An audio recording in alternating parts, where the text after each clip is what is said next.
젊은 시절, 저는 거래처 회사에서 영업을 하던 남편을 만나 연애를 하게 되었습니다. 그 시절, 남편은 참 패기 넘치고 열정 넘치는 젊은이였죠. 20대 초반. 지금 생각해봐도 너무나 어린 나이에 남편은 이미 어른이었습니다. 책임감 강하고 부지런하고 능동적인 남편의 모습에 반한 저는 그 사람과 결혼을 결심했어요. 그 당시 남편은 가난한 집안의 장남에 고등학교만 졸업하고 남의 밑에서 일하는 별 볼 일 없는 사람이었지만 저는 그 사람의 비전을 보았습니다. 작은 일조차 열심히 하는 이 사람이라면 뭘 해도 성공할 수 있을 거라 생각했던 거죠. 그렇게 남편에게 반해버린 저는 20대 초반 어린 나이에 남편과 결혼을 하게 되었습니다. 저도 남편도 별로 가진 게 없는 사람들이었지만 둘이 함께 한다면 뭐든 해낼 수 있을 거라는 자신감으로 일찍이 결혼을 하게 되었어요. 그렇게 결혼을 했더니 그 집에 초등학생 나이에 어린 시동생이 있더라고요. 남편과 10살 넘게 나이 차이가 나는 시동생은 시부모님이 늦은 나이에 낳으신 자식이었습니다. 늦둥이라 집안에서 온 가족의 사랑과 관심을 독차지하며 귀여운 시동생이었죠. 저를 형수님이라 부르며 따르는 시동생이 저도 참 귀여웠어요. 그런데 안타깝게도 제가 시집을 가고 몇 년 되지 않아 시부모님이 나란히 돌아가시게 되셨습니다. 그리고는 이제 갓 중학생이 된 시동생만 남게 되었죠. 저희 남편이야 이미 20대 나이에 결혼까지 했으니 걱정할 게 없지만 아직 어린 시동생은 보살펴줄 사람이 필요한 시기였습니다. 그때 저희도 먹고 살기 팍팍한 시절이었지만 그런 시동생을 모른 척할 수 없었어요. 책임감이 강했던 남편은 자신이 책임지는 게 당연한 일이라며 시동생을 데려오기로 했고 저는 그런 남편을 따라 남편과 함께 어린 시동생의 보호자가 되어주기로 했습니다. 원래 가난했던 시부모님은 남기신 유산이 얼마 없었고 그런 와중에 시동생까지 책임지다 보니 저희 부부의 형편은 더 어려워질 수밖에 없었죠. 그때까지도 남편은 직장 생활을 하던 중이라 벌이가 고만고만했거든요. 그런데 입이 늘어나니 걱정이 될 수밖에 없었죠. 그러자 시동생을 책임지려던 남편은 책임감에 더 열심히 일을 할 수밖에 없었습니다. 저희 아들은 아직 어렸지만 당장 중학생이 시동생 밑으로 들어갈 돈이 만만치 않았거든요. 시동생은 어려서부터 공부도 곧잘했고 꿈이 의사였기에 학업에 신경을 많이 쓰는 편이었어요. 시부모님이 없는 와중에 시동생이 마음에 걸렸던 남편은 그런 동생이 어떻게든 꿈을 이룰 수 있도록 도와주고 싶었던 모양입니다. 하지만 의사가 되는 게 어디 쉬운 일인가요? 있는 집 애들도 어렵다는 마당에 저희 같은 형편이야 더 말할 것도 없었죠. 그래서 남편은 시동생에게 아낌없는 지원을 할 수 있도록 더 발버둥 치는 수밖에 없었습니다. 그래서 남의 밑에서 장사하던 남편이 돈을 더 벌어보기 위해 직접 가게를 차리게 되었죠. 그때 그렇게 장사를 시작하며 저희는 그동안 모아놨던 돈을 다 털어야 했어요. 쉽지 않은 일임을 알고 있었지만 저는 남편을 믿었습니다. 그렇게 서장이 된 남편은 이전보다 더 열심히 살아야 했습니다. 여기서 잘못되면 처자식의 시동생까지 큰일 난다는 생각 때문인지 어마어마한 책임감에 한번 쉬지도 않더라고요. 그렇게 저희 남편은 새벽같이 나가서 밤 늦게 돌아올 정도로 정말 열심히 일했고 그 덕분에 저희는 시동생이 원하는 과외와 학원을 보내줄 수 있었습니다. 솔직히 그것도 쉽지 않은 일이었지만 부모도 없이 자라야 할 시동생이 가여워서 어떻게든 무리를 했던 거였어요. 그리고 그렇게 노력하고 동생을 걱정하는 남편만큼이나 저도 시동생을 챙겨주었습니다. 없는 살림에도 어린 도련님이 괜히 눈칫밥 먹지 않을까 싶어 챙겨주고 살펴주고 가끔은 제 아들보다도 더 챙기고 걱정하면서 진짜 저희 자식처럼 키워왔어요. 나이 차이가 많이 나다 보니 같이 다니면 밖에서도 큰아들이냐 할 정도였는데 남들이 그런 말을 할 정도면 저희가 시동생에게 모자라게 해준 건 없다 생각했습니다. 시동생도 저를 형수님 형수님 하며 곧잘 따르곤 했었죠. 그렇게 공부 잘하던 시동생을 의대에 보내며 남편은 그런 동생을 끝까지 뒷바라지했습니다. 비싼 의대 학비이며 조금이라도 편하게 공부하라며 학교 앞에 방까지 얻어주고 하숙비에 용돈까지 챙기며 동생이 공부하는데 다른 힘든 일이 없도록 보살폈어요. 덕분에 시동생은 다른 애들 흔히 하는 아르바이트 한번 할 일 없이 공부에만 전념할 수 있었고 무사히 대학을 졸업하고 의사가 될 수 있었습니다. 그리고 그 사이 남편의 사업도 커지면서 저희도 여유가 생겼고 저희 부부는 청담동으로 이사까지 갈 수 있었습니다. 그리고 아들에게는 미국 유학까지 보내줄 수 있었죠. 어린 시동생에게 신경 쓰느라 가끔은 미안할 정도로 아들에게 소홀했는데 그런 아들에게 뭐라도 해줄 수 있다는 게 참 다행이다 싶었습니다. 그렇게 아들은 고등학교 시절 일찍이 미국으로 유학을 떠나고 그 후 그곳에서 대학까지 들어가며 잘 자라주고 있었습니다. 그리고 그 사이 시동생도 훌쩍 자라 결혼을 할 나이가 되었습니다. 연애를 하는지도 몰랐던 시동생이 레지던트를 마치고 전문의가 되자마자 결혼을 하고 싶다고 저희에게 여자를 데려왔더라고요. 시동생보다 어린 동서는 제게는 마치 딸뻘이었죠. 그래서 그런지 제 눈에는 트집 잡을 것도 하나 없이 마냥 귀엽기만 하더라고요. 동서랑 왠지 제가 불편한 것 같았지만 말이죠. 사실 저희 동서가 조금 깍쟁이 같기는 했어요. 귀한 집 아가씨처럼 온몸을 명품으로 치장하고 고개를 빳빳이 들고 있는데 쉬운 상대는 아니구나 싶더라고요. 아니나 다를까 동서는 부산에서 잘나가는 수산업자 집안의 막내딸로 친정에 유복한 덕에 고생을 모르고 자랐답니다. 그래서 대학 졸업하고도 제대로 일해본 일 없이 손에 물 한 방울 안 묻히고 컸다고 하더라고요. 그래서 그런지 동서는 살가운 성격은 아니었습니다. 처음 저희랑 만났을 때에도 내가 불편한 건지 눈 한 번 안 마주치고 말도 안 하더니 나중에는 대놓고 저더러 자기한테 시집살이 시키지 말라는 소리까지 하더라고요. 시부모님이 일찍 돌아가셔서 형님 내외가 부모님 대신이셨던 건 알아요. 하지만 그렇다고 형님이 저희 시어머니는 아니니까 앞으로도 저한테 시어머니 노릇은 안 하셨으면 좋겠어요.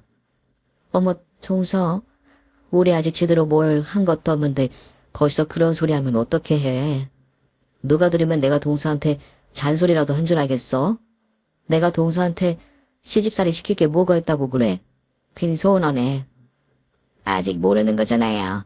저도 혹시나 해서 하는 말이니까 아무쪼록 신경 써주셨으면 좋겠어요, 뭐. 철현 씨한테 들으셨겠지만 제가 집에서 좀 곱게 자라서요. 저희 부모님이 저를 너무 아끼셔서 제가 고생 모르고 컸거든요. 애초에 집안에 여유가 있어서 고생할 필요도 없었고요. 아무튼 그래서 저희 부모님이 일부러 더 철현 씨를 좋아하신 거예요. 시댁이 없으면 시집살이 할 필요도 없으니까 제 말 무슨 말인지 아시겠죠? 그렇게 말하던 동서는 정말로 저와 가깝게 지내지는 못했습니다.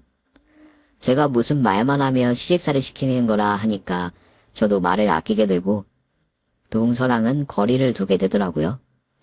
심지어는 시부모님 제삿날에도 손 하나 까딱 안 하고 못하겠다 엄살을 피우는데 아무리 어리고 철이 없어도 너무하다 싶었죠? 하지만 시동생은 그런 동서를 나무라는 법 없이 되려 동서를 감싸더라고요. 정작 저는 수십 년째 시부모님 제사 모시면서 얼마나 고생인지 알지도 못하는지 말이죠. 그렇게 동서 편만 들은 시동생과도 점점 거리가 생기게 되었고 저희는 언젠가부터 서로 뜸하게 되었습니다. 그렇게 시동생은 자기 병원을 운영하며 점점 더 잘 되어갔는데 저희는 점점 더 어려워만 졌어요. 오랫동안 사업을 하다 보니 너무 침체되었는지 남편이 하던 사업이 예전 같지 않았거든요. 그러던 중 남편은 어려워진 사업에 돌파구를 찾겠다며 혼자 고군분투하다가 한 친구의 제안을 받게 되었습니다. 그 친구는 동남아를 오가며 사업을 하는 남편의 친구였는데 그 사람이 저희 남편에게 해외 진출 이야기를 꺼냈던 거죠. 더 이상 한국 시장만으로는 성공을 할 수 없다며 한류가 먹히는 동남아에서 한국 제품을 팔자는 친구의 말에 남편은 그 친구와 손을 잡게 되었습니다. 국민학교 시절부터 오랫동안 알고 지낸 친구였기에 남편은 당연히 그 친구를 믿었고 저 역시 그 집 와이프와 아이까지 봤던 사이로 그 사람을 좋게 보고 있었어요.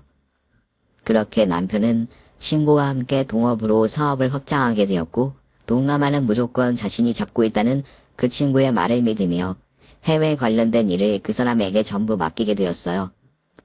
처음에는 모든 것이 좋고 다 잘 되어 간다고 생각했습니다. 그러다 그 친구가 점점 남편의 사업에 깊게 발을 들이면서 뭔가 삐걱거리기 시작했습니다. 해외에서 돈이 들어와야 할 날짜에 돈이 들어오지 않고 이런저런 핑계로 자꾸 돈을 요구하더라고요. 뭔가 이상하다 싶은 생각을 하기도 전에 결국 그 친구가 회사 법인 통장에 돈을 전부 들고 날라버렸습니다. 결국 남편의 사업은 망하게 되었고 거래처에 밀린 대금이며 기존 직원들의 월급과 퇴직금을 챙겨주기 위해 남편은 개인 재산을 전부 처분해야 했고 그러자 저희에게 남은 돈은 거의 없었어요. 수십 년간 쌓아온 공든탑이 완전히 무너지고 새로 시작할 희망도 없어져 버렸죠. 그러자 남편은 배신과 사업 실패에 대한 충격이 컸는지 결국 쓰러져 버리고 말았습니다. 그리고는 다시는 일어나지 못하다가 몇 달 뒤에 결국 세상을 떠나버리고 말았죠. 50대 삐걱거리는 나이에 너무 큰 충격을 받았던 것이 문제였습니다. 결국 남편은 버티지 못했고 저는 하루아침에 전 재산과 함께 남편마저 잃어야 했어요. 남편의 죽음에 저는 허망하고 고통스러울 수밖에 없었습니다. 돈은 잃어도 건강은 잃었으면 안 되는 거였는데 어떻게 저희 가족에게 이런 일이 생기는지 도저히 믿을 수가 없더라고요. 남편이나 저나 정말 열심히 살았다고 자부했는데 우리가 잘못 살아온 건지 그동안 살아온 인생에 대한 회의감도 들었습니다. 그렇게 남편의 부고 소식에 해외에 있던 아들이 급히 들어오고 저희 모자는 조촐한 장례식을 치르게 되었습니다. 제가 얼굴 아는 몇 사람 정도만 찾아왔을 뿐 손님도 별로 없었어요. 잘 나갈 때는 그렇게나 남편을 찾아오던 사람들이 저희 남편이 망한 소식에 돈 빌려달라고 할까봐 그랬는지 다들 등을 돌려버리더라고요. 이런 게 무슨 인간관계인지 회의가 들고 후회가 들었습니다. 그래도 그런 순간에 역시 믿을 건 가족밖에 없다는 생각이 들더라고요. 남들은 다 나 몰라라 해도 이럴 때 힘이 되어주는 건 결국 핏줄이잖아요. 그래서 저는 시동생에게 도움을 구해보려 했습니다. 청담동 고급 빌라에서 살던 제가 남편 죽고 하루아침에 길바닥에 나앉은 신세가 되었으니 다시 일어서려면 어떻게든 도움이 필요했어요. 저야 아직 사지육신 멀쩡하니 무슨 일이라도 해서 먹고 살면 되겠지만 아직 미국에서 한참 공부 중인 저희 아들 학비는 제가 어쩌지 못하겠더라고요. 아들은 망해버린 집안 사정에 당장이라도 공부를 접겠다고 했지만 하나뿐인 자식에게 그런 희생을 강요할 수 없었습니다. 게다가 그동안 해온 게 아까워서라도 공부는 마치게 해야겠다 싶었죠. 그래서 저는 시동생에게 저희 아들 학비만이라도 부탁해보려 했습니다. 다른 건 몰라도 그 부탁은 당연히 들어줄 거라고 생각했거든요. 왜냐하면 시동생이 어렸을 적 저희가 먹여 키웠고 비싼 과외까지 시키면서 공부시켜서 의대를 보내 학비까지 다 대어주었으니 시동생도 그 고마움을 기억할 거라고 생각했습니다. 그때는 우리가 도움을 줬고 그 덕분에 의사가 되었으니 이제는 그 은혜를 갚을 때가 아닌가 싶었죠. 그래서 어려운 마음으로 시동생을 찾아가게 되었는데 시동생의 반응은 제 예상과 너무 달랐습니다. 조카의 학비를 도와달라는 저의 부탁에 시동생은 코웃음을 치며 저를 도와주지 않더라고요.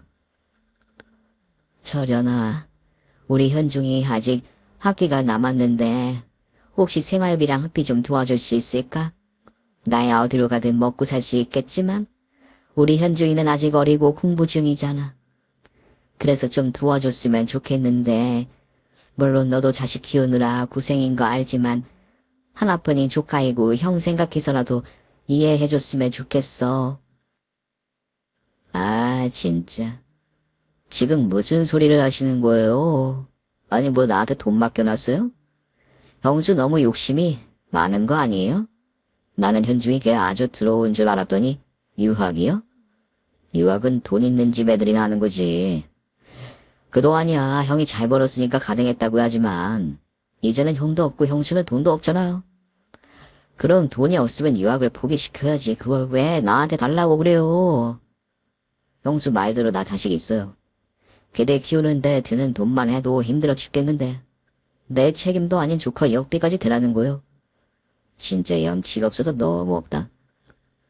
뭐라고 염치? 내가 지금 그냥 부탁하는 것도 아니잖니. 우리 현중이 공부도 잘하고 능력 있는 거 알잖아. 이대로 조금만 더 하면 공부 끝내고 금방 취업 다 할 거야. 그럼 그때 가서 받은 만큼 갚아줄 거고 나도 마냥 빚지겠다는 소리 아니야. 그러니까 걔가 어떻게 될지 내가 뭘 믿고 그 큰 돈을 빌려줘요. 정 돈이 빌리고 싶으면 은행을 가시던가. 내가 무슨 ATM인 줄 아나. 나한테 뭐 돈 맡겨놨어요? 정말 너무하네. 내가 그냥 달라고 부르는 것도 아니고 좀 도와달라고 하는 건데 무슨 그런 소리를 하니? 그리고 우리도 너 도와준 건 기억 못해. 시부모님 돌아가시고 내가 너를 몇 년에 걷어먹이고 키웠는데 이제 와서 나를 빚쟁이 취급을 해? 우리 남편이 너 학비 대려고 얼마나 고생했는지 기억 못해서 그래? 나나 우리 남편이 너한테 얼마나 잘하고 얼마나 챙겼는데 그 은혜를 알면 네가 이러면 안 되지. 네가 이만큼 먹고 사는 게 다 누구 덕분인데. 너 의사는 너 혼자 된 줄 아닌 거야? 세상에 네 형이 이 일을 알면 뭐라고 할까 모르겠다. 네가 어떻게 우리한테 이럴 수가 있어? 누가 들으면 진짜 나를 형수가 키운 줄 알겠네. 그래봐야 같이 밥 먹고 학비 대준 것뿐이지 그게 뭐 대단한 거야? 의대 간 건 내가 머리가 좋아서 간 거고 형 도움 없었어도 고생 좀 했으면 충분히 할 수 있었어요. 그걸 무슨 자기들 덕분이라고 말하고 있어. 짜증나게 진짜. 그리고 형이 고생했지 형수가 했어요? 이제 형은 죽고 없는데 옛날 일 다 무슨 소용이야. 그리고 우리 치접스럽게 이러지 맙시다. 우리 이제 그냥 남이잖아요. 형 살아있었을 때나 우리가 가족이지. 형도 없는 마당에 우리가 무슨 사이라도 되나? 벌써부터 자신 유학비 보태달라고 이러는데 나를 뭐 얼마나 뜯어먹으려고. 그러니까 우리 앞으로는 그냥 각자 살게 갑시다. 내 말 알겠어요? 예전 일을 꺼내며 도움을 달라는 제게 시동생은 자기는 받은 은혜가 없다는 말을 하며 저를 비웃었습니다. 자기가 의사가 되고 돈 잘 버는 것도 다 자기가 잘난 덕분이라며 저와 남편의 노고를 부정하려 하더라고요. 없는 살림에도 어떻게든 시동생 대학 보내겠다며 노력했던 저희를 짓밟는 말이었습니다. 사람이 어떻게 그럴 수 있는지 저는 믿었던 시동생에게 어마어마한 배신감을 느낄 수밖에 없었어요. 그러한 시동생도 시동생이지만 옆에서 저를 보고 코웃음을 치는 동서 역시 마찬가지였습니다. 그리고 그 두 사람은 저를 잡상인이라도 되는 양 자기들 집에서 쫓아내버리더라고요. 들으셨죠, 형님? 저희는 못 도와드려요. 아니, 도움을 구하려고 해도 정도껏 하셔야죠. 100, 200만 원도 아니고 무슨 수천만 원을 도와달라고 그러세요. 그러게 아집아니면 뭐하러 사람을 믿어가지고 그런 일을 겪으셨다고 해요. 그러고 먼저 떠나시니 엄한 사람만 고생이지. 남의 등에 빨대 꼽는 것도 아니고. 우리 그이가 얼마나 힘들게 돈 버는지 아세요? 의사라고 마냥 편한 줄 알죠? 의사가 얼마나 힘든 일인데 그렇게 힘들게 고생해서 버는 돈을 우리가 왜 형님 아들한테 쓰겠어요? 저희 애들 영어 유치원 보내는 것도 부담일 텐데 아무튼 저희는 도와드릴 생각 없으니까 다른 데 가서 알아보세요. 아셨어요? 아휴, 사람이 지 분수해야지. 제 뒤로 혼잣말하듯이 분수를 모른다며 비웃는 동서의 말에 저는 크나큰 상처를 받아야 했습니다. 아니 그날의 일은 그냥 상처 정도가 아니었죠. 고생하며 뒷바라지했던 시동생에게 외면당하고 동서에게 비웃음을 당하며 저는 가족이라 생각했던 사람들에게 완전히 배신을 당해야 했습니다. 어떻게 가족이 그럴 수 있는지 그런 것들을 가족이라 생각했던 제가 한심스러울 지경이었죠. 그리고 이런 인간들인 줄도 모르고 자기 동생을 위해 희생하고 혼자 고생만 하다가 떠난 남편이 불쌍하고 억울해서 화가 치밀어 올랐습니다. 그렇게 시동생과 동서에게 욕을 먹으며 그 집에서 내쫓겨난 저는 당시 제가 머물고 있던 달새방으로 돌아가게 되었어요. 남편 장례가 끝나자마자 없는 돈 다 털어서 아들은 다시 미국으로 보내놓고 저 혼자 싸구려 달새방을 얻었거든요. 제대로 된 집도 없이 길바닥에 나앉은 바람에 아들에게는 차마 그 꼴을 보여줄 수 없어서 따뜻한 밥 한 끼 차려 먹여 보내지 못한 게 가슴 아팠죠. 하지만 아들에게는 솔직하게 말할 수가 없었어요. 그래서 아직 너 하나 뒷바라지 해줄 여력은 있다고 하며 억지로 돌려보내고 시동생에게 찾아갔던 건데 일이 이렇게 될 줄은 정말 몰랐네요. 그렇게 쫓겨나듯 집으로 돌아온 저는 허망한 마음을 달래기 위해 남편의 핸드폰을 열어보게 되었습니다. 갑자기 떠나면서 주인이 없어진 휴대폰에 들어있던 남편의 흔적이라도 느끼고 싶었거든요. 아직 한창 나이라고 열심히 일해야 할 때라며 어디 좋은데 놀러 다니지도 못하고 바쁘게만 지냈는데 이럴 줄 알았으면 여기저기 다니며 사진이나 많이 찍을걸 후회가 들더라고요. 그렇게 휴대폰 사진 속 그리운 남편의 모습에 눈물을 훔치던 중 저는 남편의 휴대폰으로 날아온 문자를 받게 되었습니다. 철민아, 다 해결되었다. 고마웠다. 제 남편의 이름을 부르며 문자를 보낸 그 사람은 다름 아닌 제 남편의 친구였어요. 사람이 좋아 친구가 많던 남편에게는 자주 보지 않아도 늘 반가운 친구가 하나 있었는데 문자를 보낸 그 사람이 바로 그 친구였죠. 머리가 좋아서 저희 남편과 달리 대학 공부까지 마치고 미국에서 공부를 하다가 아예 자리를 잡았다고 들었는데 늘 바쁜 친구라서 종종 연락만 하는 줄 알고 있었습니다. 그래서 그런지 그 사람은 아직 저희 남편이 떠난 줄 모르는 것 같더라고요. 부고 문자를 다 돌렸다 생각했는데 미국까지는 소식이 닿지 않았나 봅니다. 그래서 저는 그 친구분에게 직접 소식을 전할 수밖에 없었어요. 저희 남편에게 기쁘게 전하고 싶었던 소식이 뭔지 모르겠지만 그 얘기를 들어줄 사람은 이제 없다고 말이죠. 그렇게 남편 친구에게 전화를 걸었던 저는 남편의 부고 소식을 전했고 제 말에 그 친구는 오열을 하며 무척이나 슬퍼했습니다. 한 핏줄이었던 남편의 친동생보다도 슬퍼하는 모습에 괜히 고맙고 저까지 눈물이 날 것 같더라고요.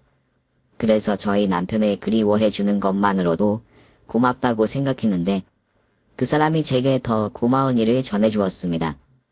그리고 그 일로 제 인생은 완전히 바뀌게 되었죠. 제가 좀 더 일찍 연락을 했으면 좋았을 텐데 제가 더 빨리 송구하지 못한 게 너무 후회스럽네요. 사실 제가 철민이한테 갚을 빚이 있거든요. 제가 미국에 있는 건 아시죠? 예. 미국에서 공부를 오랫동안 하셨다고 들었어요. 맞아요. 제가 집은 어려웠는데 꿈이 커서 무리를 했거든요.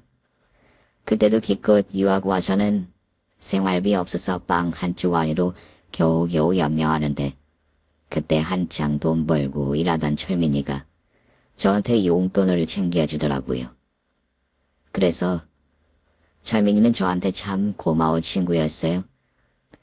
그런데 그러다 제가 사업을 시작했을 때에 투자처가 필요했는데 그걸 알고 철민이가 저한테 투자를 해줬어요.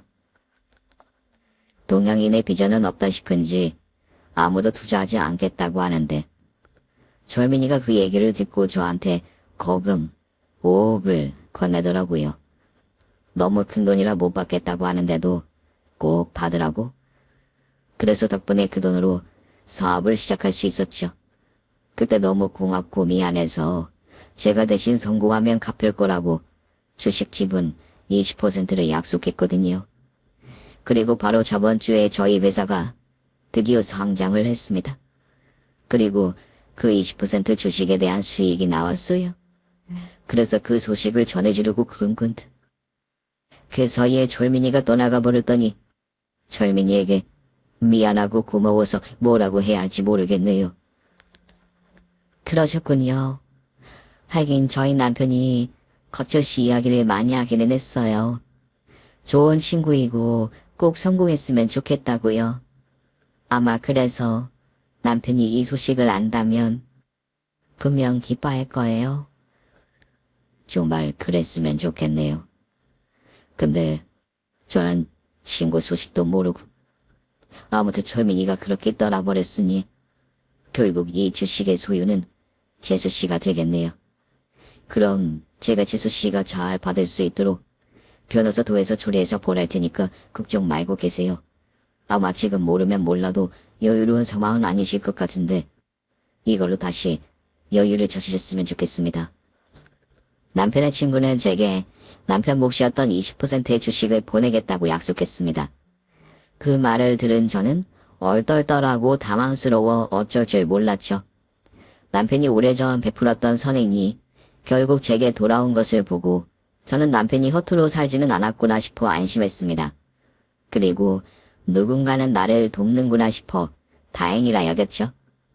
그렇게 얼마 뒤 저는 수백억의 돈을 입금받게 되었고 상상도 못했던 어마어마한 금액에 깜짝 놀랄 수밖에 없었습니다.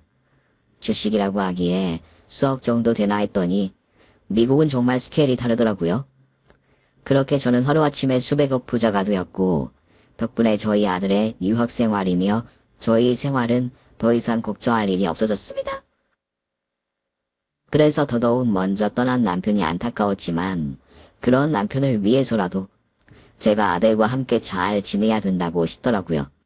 그렇게 수백억이 생긴 저는 그냥 돈만 은행에 박아놓고 안주하고 있지 않았습니다. 늘 노력하고 열심히 살았던 남편을 본받아서 저도 뭔가 해보기로 했죠. 그래서 남편이 사업하는 걸 옆에서 지켜본 덕에 저도 나름 재주가 있었거든요. 그렇게 제 사업을 시작한 저는 다행히 성공을 거두며 나날이 발전해가고 있었습니다. 아들은 미국에서 열심히 노력하고 저는 제 나름대로 사업을 잘 꾸려가고 있었죠. 그러던 어느 날 제게 뜻밖의 손님들이 찾아왔습니다. 저희 남편 떠나고 몇 년간 연락도 없이 살았던 제 시동생 내외였죠. 남편이 죽고 나서 가장 힘든 시기에 매정하게도 도움을 거절당하며 그 후로는 없는 사람 치고 살았던 시동생이었습니다. 심지어 그러고 저는 당연히 그 인간들을 죽은 셈 치고 살았는데 그쪽에서도 연락 한 번이 없었는데 몇 년 만에 왜 나를 찾아왔나 의아했습니다. 심지어 제게 연락도 없이 어떻게 알고 제가 사는 곳까지 찾아왔나 싶었는데 알고 보니 이것들이 아무것도 모르는 저희 아들에게 제 소식을 물었던 모양입니다. 제가 시동생과 동서에게 갖은 수모를 다하고 너무 마음이 아프고 치가 떨려서 연애 끊으면서도 그 일을 아들에게는 알리지 않았거든요. 제 자식한테까지 비참한 마음을 알리고 싶지 않아서 그냥 시동생 내외와 대면대면하게 되었다는 말만 하고 얼버무렸고 서로 사는 게 바빠서 어쩔 수 없는 거라며 삼촌과 만날 수 없다고 설명했거든요. 원래도 멀리서 유학하며 바쁜 아들이었고 시동생이 제 아들과 따로 연락을 하지 않았기에 별 문제없는 일이었죠. 그런데 이것들이 그런 일이 있어 놓고도 이제 와서 제 아들에게 웃으며 제 소식을 물었나 봅니다. 영순님 오랜만이네요. 그동안 잘 지내셨어요? 뭐 오랜만. 잘 지냈느냐고? 니들이 나한테 지금 그런 걸 물어볼 상황이야? 언제는 눈 하나 깜짝 안 하고 사람을 개무시하더니 이제 와서 뭐가 필요해서 나를 찾아왔어? 아이 형님, 오랜만에 뵙는데 왜 말씀을 그렇게 서운하게 하세요? 형님은 저희 안 보고 싶으셨어요? 내가 니들이 보고 싶었으면 그게 미친 거지? 그런 일이 있었는데 니들 보고 싶은 생각이 되겠어? 아니 대체 내가 여기 있는 건 어떻게 알고 찾아왔어? 어떻게 알았겠뇨? 현중이한테 물어봤죠. 형수님은 번호도 바뀌셨는지 연락도 안 되고 그래서 걱정했는데 그래도 다행히 현중이는 옛날 번호 그대로 쓰고 있더라고요. 기특한 녀석. 오랜만에 연락했는데도 삼촌 걱정 먼저 하고 잘 지내셨냐 그러는데 내가 아주 잘 자란 것 같습니다 형수님. 감히 내 아들 이름 입에 올리지도 마. 니들이 뭐라고 내 아들을 들먹거려? 그리고 삼촌은 무슨 삼촌이고 형수는 무슨 형수야. 우리가 이제 와서 그런 호칭으로 불릴 사이인가? 형수님, 아직도 그때 일로 섭섭해서 그러세요? 아유, 죄송합니다. 그때는 저희도 여력이 없어서 형수님을 도와드리고 싶어도 도와드릴 수 없었어요.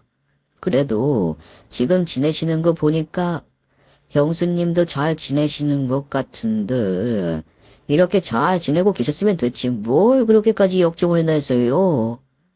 좋은 게 좋은 거라고. 다 지난 일인데 이제 좀 오시면서 대해주세요. 그래서 제가 죄송하다고 말씀드리지 않습니까? 그래요 형님. 벌써 몇 년 전 일인데 아직도 그때 가지고 꾸하셔서 그러시는 거예요? 아유, 우리는 그때의 기억도 잘 나지도 않는데 형님은 참 기억력도 좋으시다. 저희가 뭘 어쨌다고 이렇게까지 나무라세요. 아무튼 그때 일은 저희들이 다 죄송하고요. 이제는 저희도 형님이랑 잘 지내고 싶으니까 이해 좀 해주세요.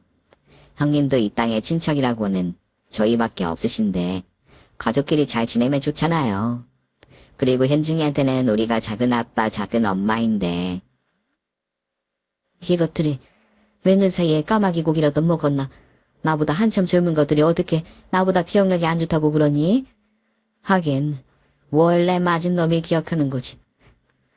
때린 놈은 기억도 못한다 그러니까. 그래서 니들이 나한테 한 짓도 기억 못하고 이렇게 철판에 깔고 찾아왔구나.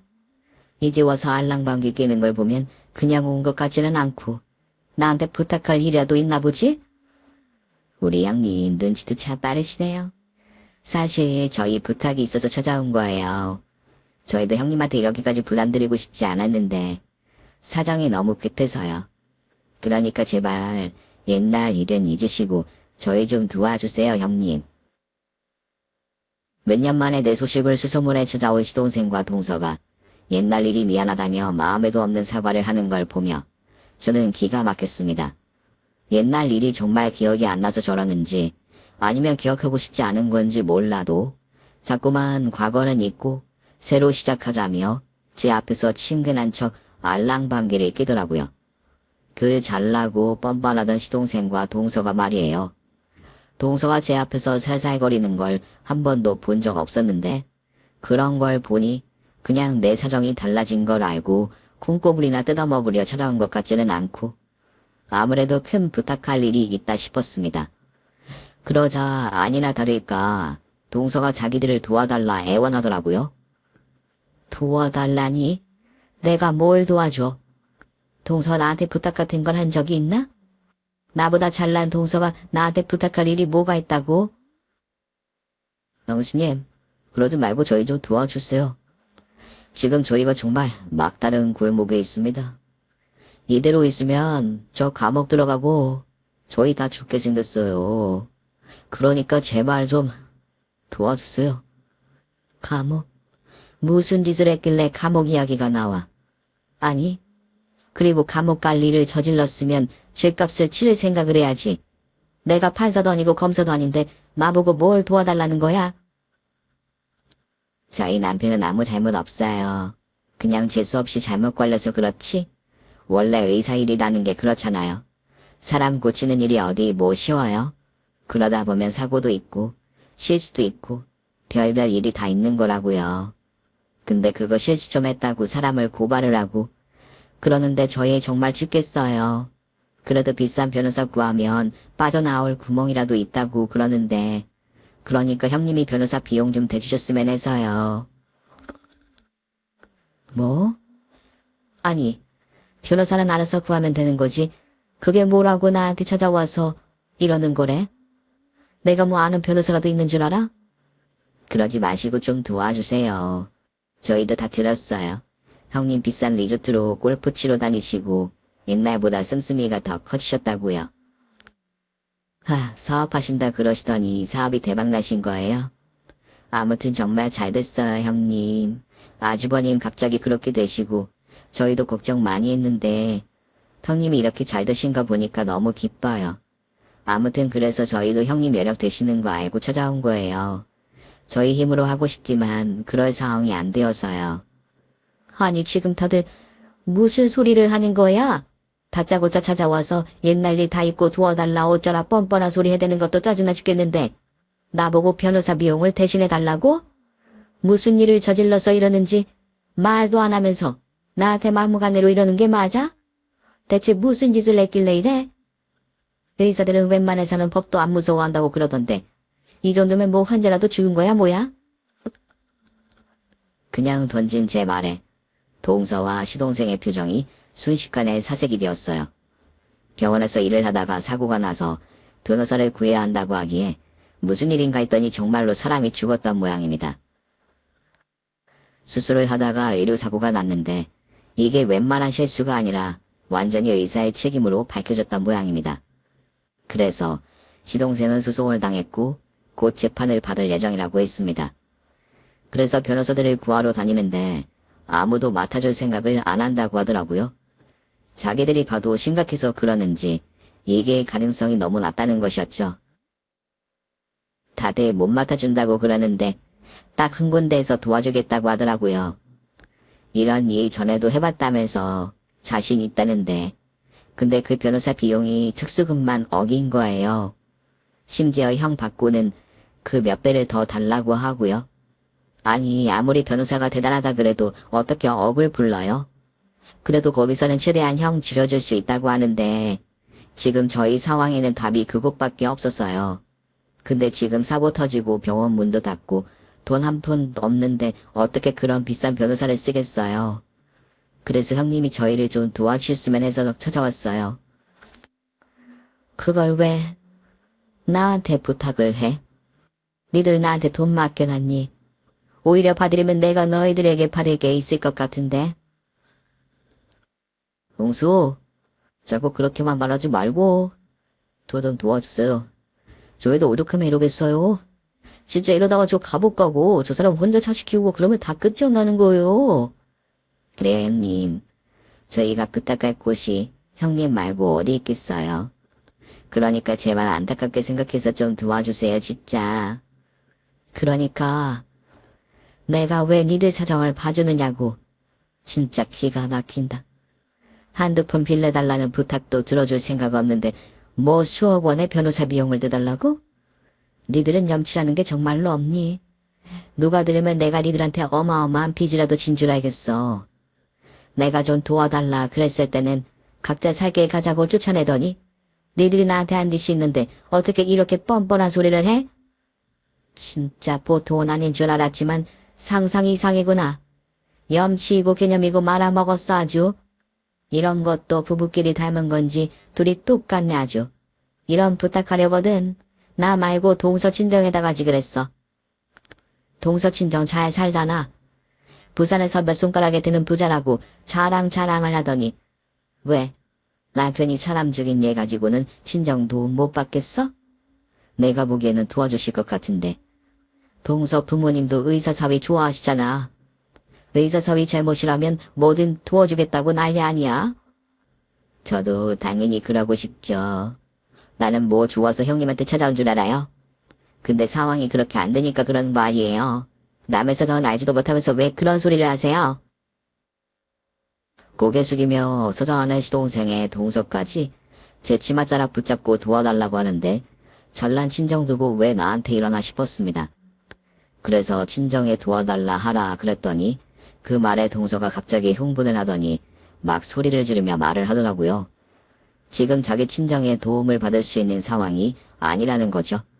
그러면서 동서가 억울한지 눈물 콧물을 쏟으며 자기 친정 이야기를 하는 겁니다. 그래서 저는 동서의 친정이 어떻게 쫄딱 망했는지 들을 수 있었어요. 저희 부모님이 완전 나쁜 놈들한테 당하셔가지고 얼마나 열심히 살던 분들이신데 세상에 그 많던 돈을 다 날리셨잖아요. 분명히 좋은 투자처라고 홍보까지 하고 막 배당금 나눠주고 인센티브라고 해외여행도 보내주고 그랬거든요. 크루즈 타고 파티도 하고 진짜 잘 나가는 곳인 줄 알았는데 그게 알고 보니 사기였던 거예요. 우리는 그것도 모르고 엄마 아빠 전 재산 다 털어놓고 내 비상금까지 부었는데 그걸 다 날려먹었지 뭐예요. 근데 더 억울한 건 뭔 줄 알아요?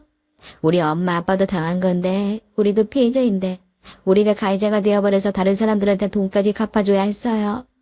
이게 얼마나 억울한지 형님이 알기나 아세요?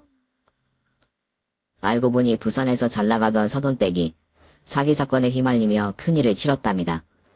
무슨 다단계 같은 투자 회사에다가 잘못 투자를 해서 큰 돈을 잃고 거기다 자기 주변 지인들까지 투자하라고 끌어들인 바람에 가해자로 몰려서 그 피해를 구제하느라 전 재산을 다 잃었다고 하더라고요. 하마터면 자기 아빠가 감옥에 갈 뻔했다며 억울하다고 엉엉 우는데 자기 아빠가 사기로 잠깐 구속되었을 때 엄청 고생하셨다 하더라고요. 그래서 자기 남편은 감옥에 못 보낸다며 저보고 도와달라고 호소를 하는 거죠. 하지만 그것들이 다 저랑 무슨 상관이겠어요. 아빠도 잠깐 며칠 감옥에 다녀오신 걸로 돌아가실 뻔했다는데 이 사람 감옥 들어가면 정말 죽을지도 몰라요. 형님도 아시잖아요. 이 사람 불편하게 못 지내는 거. 거기다 남편 감옥 보내놓고 저는 편히 지내겠어요. 당장 저희 애들 학비는 또 어떻게 하고요. 친정은 쫄딱 망하고 남편은 감옥 가게 생겼는데 제가 염치이고 뭐고 생각이 나겠어요. 저도 이러고 싶지 않지만 진짜 형님밖에 도움 구할 곳이 없다고요. 그러니까 형님이 좀 도와주세요. 아이고 참 기막혀라. 그래 무슨 사정인지는 잘 들었어. 뭐 남이었으면 안타깝다는 말이라도 해줬을 텐데. 동서랑 서방님한테는 그런 소리 해줄 마음이 안 드네. 나보고 뭘 어떻게 도와달라는 거야? 동서는 내가 정말로 도와줄 마음이 생길 거라고 생각했어? 동서 생각보다 순진하네. 형님이 이러시면 안 되죠. 돌아가신 시부모님 생각을 하시더라도 저희 도와주셔야 하는 거 아니에요? 완전히 자식 같은 시동생이라 그러더니 이제 와서 나몰라라 하시려고요? 정말 너무하시네요. 먼저 가족관계를 끊자고 했던 건 니들 아니었니? 생각해보면 그것도 내 탓인 것 같다. 내가 어린 시동생한테 너무 잘해줬던 것 같아. 부모 잃은 애 안쓰럽다고 너무 오냐오냐 키웠던 게 잘못이었던 거지. 그랬으니 은혜도 모르고 감히 형수를 배신하지. 그러고 보니 동서는 전에 나한테 했던 말들이 정말 기억이 안 나나 봐. 우리 남편 사업 망하고서 그렇게 떠나고 우리 아들 학업이라도 마칠 수 있게 조금 도와달라 그랬을 때 그때 동서가 우리 남편도로 뭐라고 그랬어? 그러길래 왜 사람을 믿었냐고. 사람 쉽게 믿는 거 아니라며. 근데 동서 부모님은 왜 그렇게 남을 쉽게 믿었대? 다단계였으면 사기인 거 대번에 알 텐데 하여간 사람이 욕심도 정도껏 부려야지. 욕심 부리다가 전 재산 다 잃었으면 이제라도 반성하며 살아야지. 어디 남한테 구걸을 하겠다고 그래. 세상 일이라는 게 그렇게 쉬운 게 아니야. 말 몇 마디로 수억이 그냥 떡하니 나올 줄 알았어? 그건 진짜 도둑놈 심보인 거지. 안 그래? 영수, 정말 끝까지 이럴 거요. 영수가 나한테 이러면 안 되지. 이러면 우리 부모님이랑 형이 뭐라고 생각하겠어요? 글쎄, 뭐라고 생각하실까?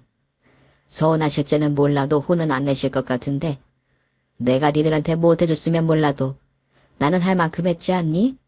하루아침에 부모 잃은 시동생 걷어먹이고 의대 가고 싶다고 해서 과외비 대주고 학비 다 대주고 그렇게 내 자식보다 귀하게 키워줬으면 나는 충분히 할 만큼 한 거지. 근데 그렇게 했다고 나한테 무슨 보람이 있었나? 그렇다고 은혜를 갚기를 바랐던 건 아니지만 힘들다고 할 때 도움 거절당하고 내가 얼마나 배신감을 느꼈는데 그렇게 거하게 뒤통수 얻어맞고 났더니 깨닫는 게 생기더라고. 아무리 가족이라 그래도 시동생이라 그래도 검은 머리 짐승은 거두는 거 아니다. 은혜를 모르는 것들은 상종하면 안 된다. 그래서 앞으로는 니들 상종 안 하려고. 내가 바보 천지도 아니고 2번이나 속겠어? 오수님, 다시 한 번만 생각해주세요. 그때는 제가 실수했어요. 우리 형 생각해서라도 나 좀 도와주세요. 형수님이 나 안 도와주시면 저 정말 감옥 갈지도 몰라요. 감옥 갈 짓을 했으면 감옥을 가야지. 사람 죽여놓고 비싼 변호사 써서 죄값 피해가려는 그 생각부터가 글러먹은 거야. 내가 봤을 때 니들은 인성이 아주 글러먹었어. 공부 좀 잘해서 의사 되고 돈 좀 잘 벌면 뭐하니? 속이 아주 쓰레기들인데. 내가 수천억이 있어도 니들 도와줄 생각 없으니까 정신 차리고 가서 죄값 제대로 치를 생각이나 해. 그리고 무슨 일이 있더라도 나는 배은망덕한 니들 도와줄 생각 없으니까 그걸 하려면 밖에 나가서 하던가. 다시는 나 찾아올 생각하지 마. 썩 꺼지란 말이야. 알겠니?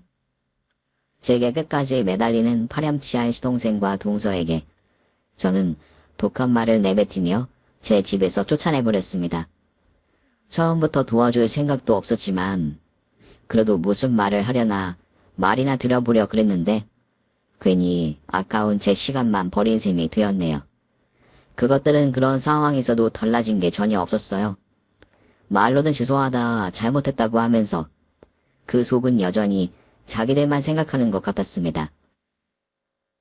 의료사고로 피해를 입게 된 피해자나 그 가족들 걱정은 한마디도 하지 않고 자기 남편이 감옥 들어가고 혼자 자식 키워야 할 생각만 하고 있는 시동생과 동서가 너무 끔찍했어요.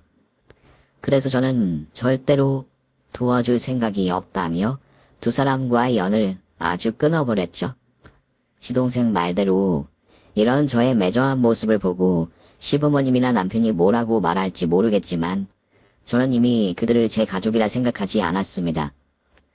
우리들의 인연은 제가 시동생에게 절절 매며 도움을 구하던 순간 시동생과 동서가 나를 잡상인 취급하며 쫓아내던 그날 이미 끝이 났으니까요. 제가 뭐라고 남보다 못한 인간들을 도와줄 생각도 없었고 그리고 자기 죄값 치르지 않고 도망치려는 것들을 도와주고 싶은 마음도 없었습니다. 잘못을 했으면 벌을 받는 게 세상 이치이니까요. 그렇게 제가 시동생과 동서를 내보내고 얼마 뒤 저는 결국 시동생이 유죄를 받았다는 소식을 듣게 되었습니다. 알고 보니 이런 의료사고가 처음도 아니었는지 재판부에서도 심각하게 봤던 모양이더라고요. 그래서 결국 시동생은 감옥에 가게 되었고 동서는 쫄딱 망한 남편과 친정 도움을 받지도 못한 채 혼자 아이들을 키우게 되었습니다. 평생 일 한번 해본 적 없는 동서가 남편 옥바라지 하며 어떻게 살 수 있을지 궁금은 하더라고요. 그리고 1년 뒤 저는 오랜만에 동서를 다시 만나게 되었어요. 우연히 쇼핑을 하러 백화점을 갔다가 동서가 거기서 청소를 하고 있는 걸 보게 되었거든요. 그래도 자식들 키우며 먹고 살려고 하니 일을 해야겠는지 열심히 일하는 모습이 보기 좋더라고요. 하지만 청소복 차림으로 저를 마주친 저를 볼 낯이 없는지 눈물을 훔치며 도망을 가버렸습니다. 덕분에 오랜만에 만나서 인사도 못 나눴네요. 그러고 보니 원래 그 백화점은 동서가 자주 가던 곳이었는데 자기가 매년 수억씩 쓰던 백화점에서 청소 일을 하게 된 동서 심정이 어떨까 싶네요. 저는 원래도 악착같이 살던 사람이라 한번 쓰러져도 다시 일어설 힘이 있었는데 평생 고생 모르고 산 동서가 지금 시련을 잘 버텨낼 수 있을지 모르겠습니다. 하긴 이제 와서 동서가 무슨 일을 하던 무슨 고생을 하던 제가 상관할 바는 아니지만요. 아무쪼록 그 집 식구들과 인연을 완전히 끊겼고 저는 저희 아들만 생각하며 살아가고 있습니다. 다행히도 저희 아들은 제 바람대로 잘 자라주고 있어요. 미국에서 공부를 마친 아들이 미국에서 좋은 회사에 취직을 하고 자리를 잡으며 걱정 없이 지내고 있죠. 얼마 전에는 결혼하고 싶다며 여자친구까지 보여주겠다고 하는데 아무래도 곧 제게 새 식구가 생기지 않을까 기대합니다. 그럼 여러분도 늘 평안하시기를 바라며 제 이야기는 여기서 마치겠습니다. 감사합니다. 오늘 준비한 사연은 여기까지입니다. 재미있게 들으셨다면 구독과 좋아요, 알림 설정까지 눌러주세요. 그럼 저는 다음 사연으로 찾아뵐게요. 오늘도 건강하고 행복하세요.